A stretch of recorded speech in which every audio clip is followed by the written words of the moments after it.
Hi, I'm Barry Bricky with the Kingsport Fire Department. Today I have with me Fire Marshal Robert Sluss, and we're going to be talking about fire extinguishers. Now, Fire Marshal Sluss, if somebody's out in a business or in a store or somewhere like that, what are the different types of fire extinguishers that they might see? Okay. Well, Barry, today what we have here today is, over to my right here, is what they call a pressurized water can. It's for Class A type fires. Over here to my left is one of the most common type fire extinguishers. It's a multi-purpose dry chemical fire extinguisher. It's good for all types of fires. Back over here to my right again is what they call a CO2 extinguisher. This particular type is good for electrical fires. Now, some people may see this one, and it looks a lot like that one, but this is not a pressurized water cylinder, is it? No, it's not. This is a new type fire extinguisher. It's especially it's required in commercial kitchens. If you'll see, it's a Class K type extinguisher. A few years back, they done some extensive testing with grease and discovered that grease was worse than flammable liquids. So they took grease out of that category and put it in its own category, and it's called a Class K type fire now. Now, we kind of talked about what K is, and you mentioned a second ago ABC. Now, a lot of people, they don't know what the differences are. So could you tell us a little bit about what a Class A, a Class B, and a Class C fire is? A Class A fire is a fire which involves ordinary combustible materials. If you look on your extinguisher when you buy one, it'll have a triangle with an A in the center of it. A good way to remember that is A is for ashes. Any ordinary combustible that burns is going to produce ashes. The type B, which is a flammable liquid type fire, is going to be in a square with a B inside of it. And a good way to remember that is flammables are commonly stored in barrels. Okay? And the type C is for your electrical fires, and a good way to remember that is C is for current. So there's your three different symbols. It's going to be a circle with a C with electrical.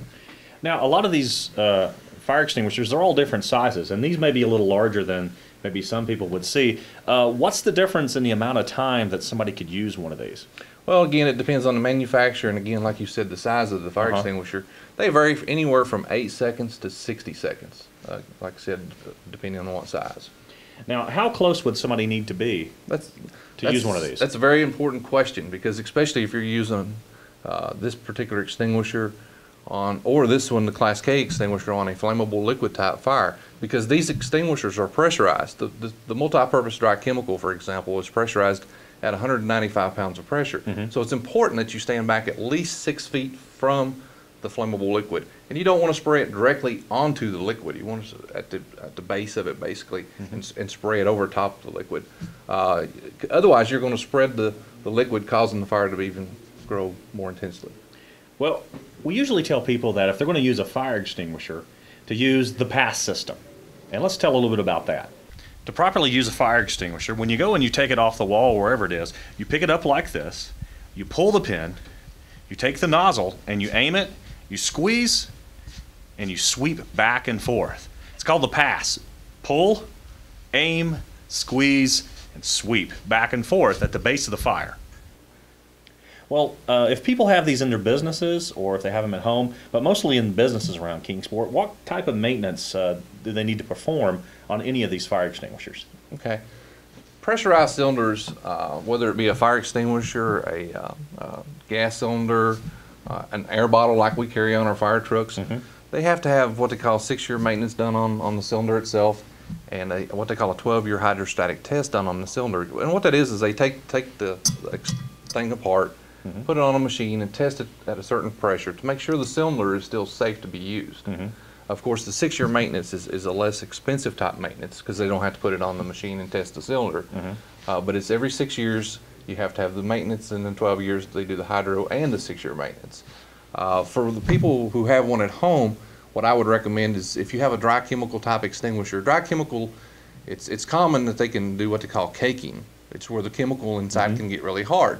If you'll turn the extinguisher upside down and take a rubber mallet and just beat loosely on the bottom of it until you can actually hear and feel the chemical move from the top to the bottom, that's what I would recommend you do. And just check the gauge to make sure the yellow needle is within the green.